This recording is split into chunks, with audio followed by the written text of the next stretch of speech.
Guys, welcome back to our channel. আমি হচ্ছে পরাণ। আপনারা কেমন আছেন? আশা করি খুবই ভালো আছেন। আজ আপনাদের জন্য আরেকটি নতুন কাহিনী নিয়ে চলে এসেছি, যেটার নাম হচ্ছে ভয়ঙ্কর সেই রাত। So let's start it. রাতটা শুরু হয়েছিল একদম সাধারণভাবে। গ্রামের নামটি ছিল কমলপুর। চারদিকে ধান ক্ষেত, মাঝখানে আঁকা বাঁকা রাস্তা। সন্ধ্যার পর এখানে বাতি বলতে হাতে গোনা দুই একটা হারিকেন ছিল। বিদ্যুৎ আসে যায়, আর না এলে সবাই ধরে নেয় আজ আর কিছুতেই যাবে না। আমি তখন ঢাকায় থাকি।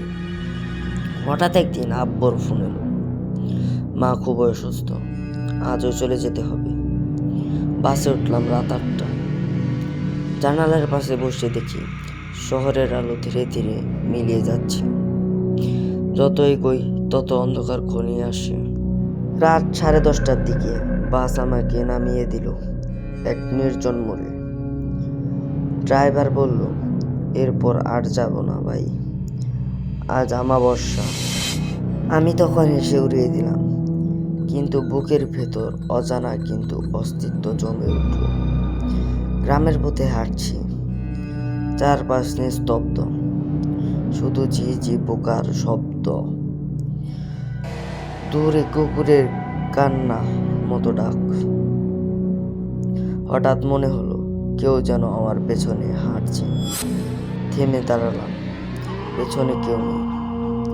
আবার হাঁটা শুরু করলাম, আবার সেই শব্দ, খস খস। এবার পেছনে তাকিয়ে দেখি রাস্তার ধারে একটা পুরনো বট গাছের নিচে কেউ দাঁড়িয়ে। চাঁদের আলো নেই, তবু ছায়াটা অস্পষ্টভাবেই দেখা যাচ্ছে।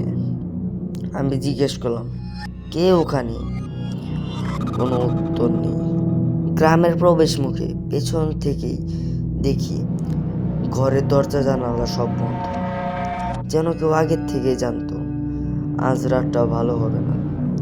আমাদের বাড়িতে ঢুকতে আম্মা ফিসফিস করে বললেন, তুই কেন এসেছিস আজ? আমি অবাক।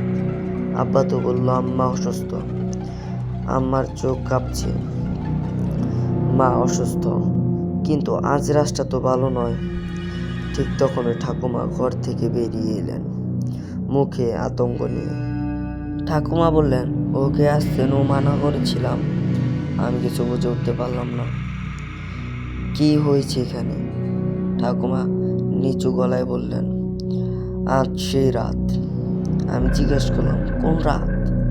ঠাকুমা আমার দিকে তাকিয়ে শুধু বললেন, যে রাতে কেউ একা বের হলে আর মানুষ থাকে না।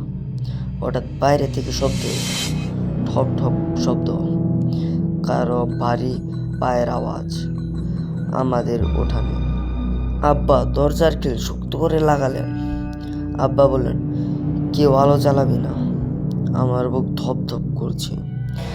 জানালা দিয়ে তাকিয়ে দেখি উঠানের মাঝখানে একটা অবয়ব দাঁড়িয়ে, লম্বা, অস্বাভাবিকভাবে চিকন, মাথা নিচু।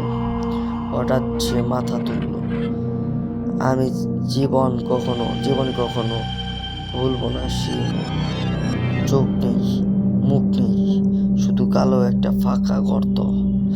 আম্মা কাঁদতে কাঁদতে বললেন, ও ফিরে এসেছে। ঠিক তখনই উঠানের মাটিতে টান টান শব্দ, যেন কেউ নখ দিয়ে মাটি খুঁড়ছে। ঠাকুমা ফিস ফিস করে বললেন, ভুল করেছি আমরা, ওকে খবর দিই। আমাদের খবর দেওয়া উচিত হয়নি।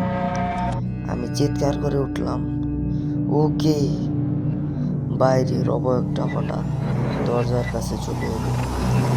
দরজা ধাক্কা দিতে লাগলো, এবার একবার, দুইবার, তারপর দরজার ফাঁক দিয়ে ভেসে এলো এক ফিসফিস শব্দ, দরজা খুলো। আমি বাড়ি ফিরে এসেছি। আমার গলা শুকিয়ে গেল।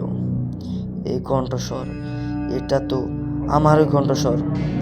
সো হ্যালো গাইস, এই পর্যন্তই ছিল আমাদের সেই ভয়ঙ্কর রাতের গল্পটি, পার্ট 1।